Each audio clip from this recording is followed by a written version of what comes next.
The Rams just continue their slide. They have not won a game in damn near a month. And Kevin, I got to kick the question to you. With the current state of the Rams with this 3-game losing streak that they've been on, just how concerned are you with this team moving forward? Concerned. They're turning the ball over. Matthew Stafford looks rattled. Their inability to run the ball. I mean, obviously, they basically went all in as the universe continues to state and make memes out of it, make fun of them for it. They don't have a first round pick for the next 2 or 3 seasons. So it's like for a team to be this invested in a team's well being and kind of like, where they want to be for this season, where they're projecting they need to be, going for Von Miller, going for Odell Beckham Jr. I mean, like literally doing everything that they can to put themselves in a better position.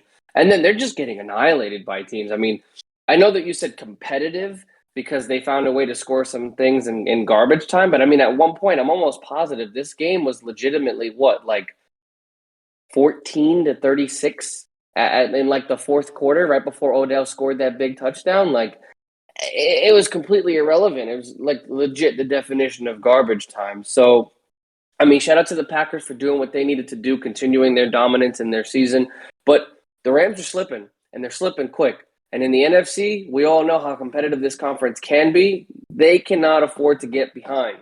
So it looks like, from what we can see initially, Arizona's going to run away with this division. I believe that there are 2 games ahead. So as it states, or as it stands, the Rams are 7-4 on a 3-game skid. It is not looking well. It is not boding well for the front office in making these decisions. And let's be frank, it all starts with Matt Stafford's bad play. I know that his stat line reads a different game, but again, garbage time touchdowns really do not, add on and reflect to the capabilities of this team. So I'm just going to go out and say it. If I'm a Rams fan, I'm worried, I'm nervous, and I'm definitely concerned. And even a point was raised before Fox finished their broadcast by Troy Aikman. And they said, if they keep playing like this, they may not win another game. That was a little bit of a stretch by Troy Aikman to say, but it's like, Dave looks bad. There's no other way to say it. It's just offensively, they're so out of sorts because Matt Stafford just continues to throw these pick sixes. I mean, 3 straight games with a pick six, you just can't have that. And then you combine it with the fact that the defense has just been giving up so many points.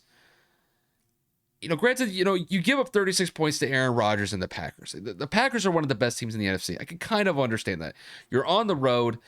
You're playing in a hostile environment in Lambeau Field. I can kind of understand that.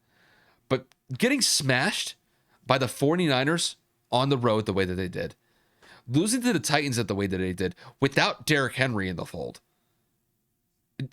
you can't have that. This team, just a couple weeks ago, was like a top 3 team in our power rankings. Bro, at this point, they might be lucky to even hit the top 10 with the way that they've been playing. So, granted, I don't know how much you put on the shoulders as far as blame goes on Sean McVay. I think this is just a lack of execution. These guys are just not making the plays that need to be made, and it's leading to these losing results. Now, I think that they'll be able to beat the Jaguars next week. I don't think that that's going to be a game that they lose. But when they have to play the Cardinals in week 14, it's more likely than not that they're going to lose that game. And I mean, if they lose that game, you could pretty much kiss the division chances of getting the top spot in the NFC West goodbye. It's not going to happen. But I think at this point, they just got to find some rhythm. Find some rhythm on the offensive side of the ball, limit the turnovers, and give your defense at least a better position to start with. Because they're at least not turning the ball over. That means at least the defense kind of gets some room to work with instead of being pressed only 20 yards, 30 yards away from their end zone to start with. So, yeah, I think the Rams need to get it together. I think for me, as far as their panic goes, my panic levels are around like a 6 or a 7. I don't know what it is for you, but I agree completely. Definitely a 6 or 7, 100%. But